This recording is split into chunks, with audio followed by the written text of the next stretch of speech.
წლების შემდეგ ავღანელი ფეხბურთელი ქალები საერთაშორისო არენაზე ბრუნდებიან.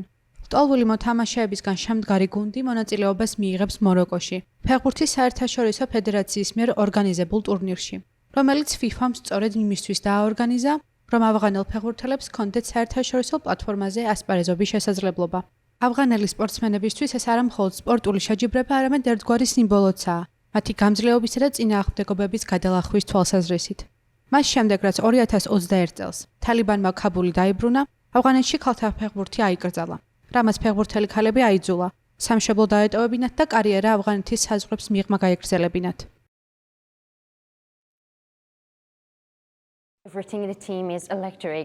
გუნდში ყველაფერი ამაღელვებელია. ჩვენ ვგრძნობთ ამ ენერგიას, როცა ერთად ვართ. ეს სწორედ ისაა, რაც მთელი ეს წლები ვსურდა, როცა ასე ძალიან ვცდილობდით იმის მიღწევას, რაც ნამდვილად გვეკუთვნის.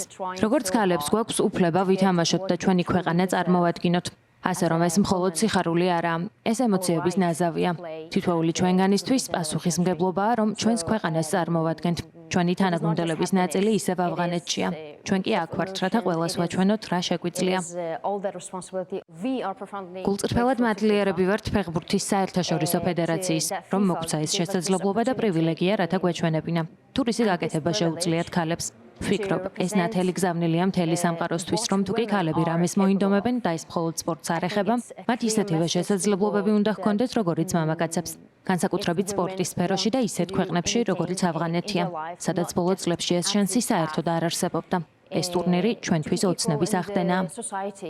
როგორც გზავნილს ვიტყოდი, არასდროს დანებდე არავის მისცე უფლება გითხრას, რომ შენი ოცნებები ძალიან დიდია.